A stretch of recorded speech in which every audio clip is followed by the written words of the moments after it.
What news service said that? It comes out of London, CNN. Mike he's got a satellite dish, 10-footer, and the one I installed in his home a number of years ago, and he's watching the CNN news directly from one of the Intelsats out of London. The report comes from CNN. He says it should be posted on CNN within the next 30 minutes. Well, I got to tell you, I'm very surprised that they came out and said that, but I want to tell you something. It is dead right on. And that's what this is all about. And I've been telling you this for what? How long have we been on here? 3 years? 4 years. Well, 3.5 years, exactly. God, am I getting old. Oh. But anyway, time passes when you're having fun. Bush, you're not aging at all. But anyway, that is right on. That is absolutely the truth. And that's what this is all about. It's to bring everybody to their knees and tell them, look, you got to do this, that, and the other thing. And if you don't do it, we got an internment camp for you, or re-education classes or something. Uh-huh. We got a caller in here. Come on in here and ask your question. Tell us who you are if you want to. If you don't want to, you don't have to. No, I'll tell you who I am because this is your next hour co-host. Hey, Colorado Al.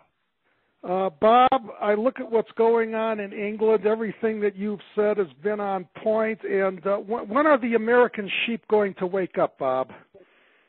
Gee, I don't know, but I think it's the unemployment, loss of the home, loss of the vehicles, and the realization that everything is really pathetic.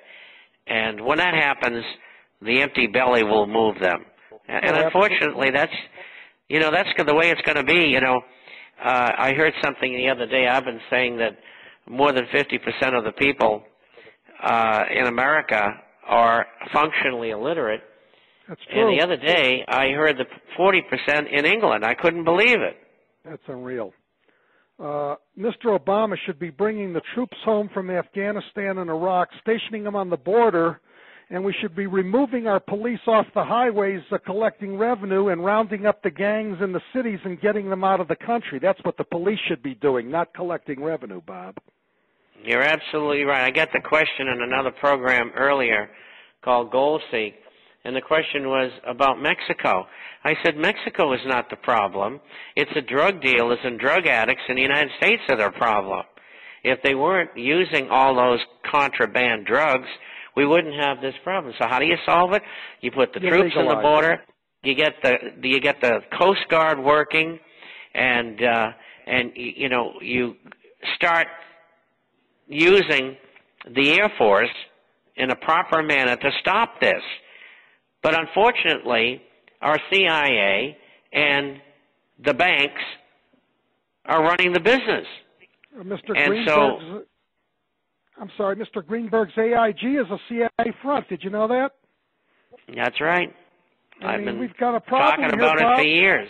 In fact, they started as an OSS type organization back in 1916. This is nothing new. This is even pre-Bob. This is before you showed up on the scene. It was called the Star Corporation. And, I forget the guy's name who ran it. Van something or other. I'll have to look it up. But anyway, this sort of thing's been going on for years. And we as American citizens have been lied to and buffaloed. When I was in the military, and what I learned there in counterintelligence was there was something terrible going on. And I found out what it was, and it's what we're talking about today. It was us. I don't know what to tell you, Bob, that the powers that be have their... How is Mr. Obama going to pay for all this other than run the presses? No, they'll run the presses. Because there's no jobs. Terrible inflation. Like you said, they're not going to pay any of this money is ever going to get paid back. And the quicker the whole system falls, the better for everybody. Do you agree? I agree. Let's get it on. And let's Thank you for your time, Bob. Let's bring the people to trial who have done all this and expose why they've done it. and relieve them of their fortunes and put them in a place where they can't do any harm. That's right. And I just hope we can do that legally before the mobs get a hold of them. I think we're going to, as Drew said in closing here, we're going to have 1789 all over again. Well, I've got a contract with the family of Robespierre, so hopefully he'll honor it, and Madame Lafarge will be there as well. Drew, thank you for having me. Same to you, Bob. Good luck. Okay. Mr. Chapman, I don't have the report right in front of me, but Tom in Georgia chimed in and said that Mexico is asking the United States for some stimulus bailout, yet they've got something in the neighborhood of like $60 billion in reserve. Do you have anything to comment on that? Yes, they do have $60 billion in reserves, and it's in U.S. Treasuries.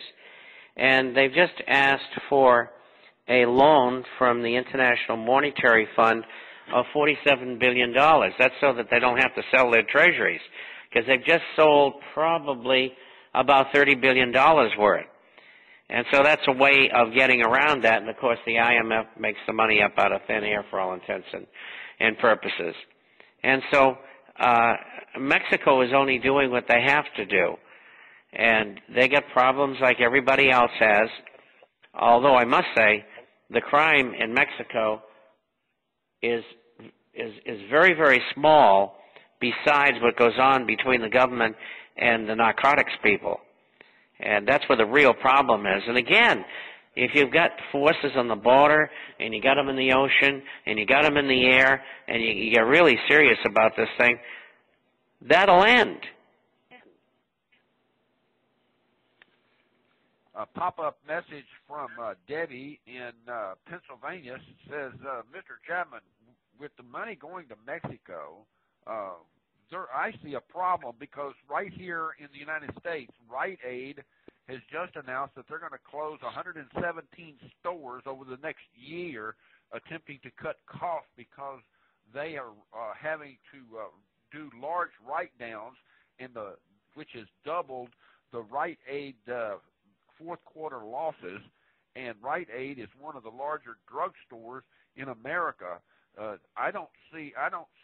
What are you saying? I don't see relief by bailing out other countries. Why can't we bail out our own country? Well, that's because the people who are running our country from behind the scenes are internationalists who want world government.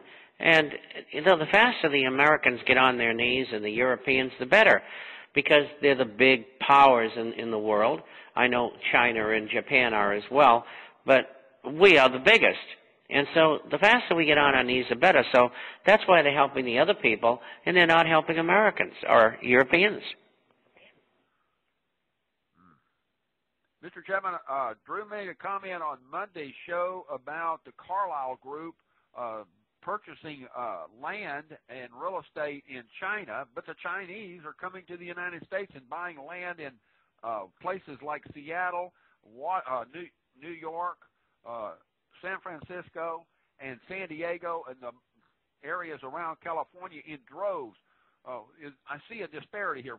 Why is the Carlyle Group spending $1 trillion of American money to buy Chinese land, yet the Chinese are coming here and buying our land?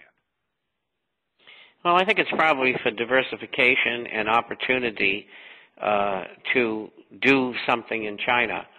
The Carlyle Group is controlled by the Illuminati. That is one of their financing arms. And so there could be a myriad of reasons why they're investing in China, just as there are a number of reasons China is investing in the United States. They want to get rid of dollars. And the Carlyle Group is getting rid of dollars by buying land in China? No, vice versa. The Chinese are getting rid of dollars by buying land in the United States. Carlyle is over there probably for a number of reasons. Number one, political, social, and profitable. They have an inside track on everything. Their people control government, So any laws that they want passed, they get them passed. I mean, our whole Congress, with minor exception, has been bought off. As long as you have campaign contributions and you allow lobbying, you never have control of your country.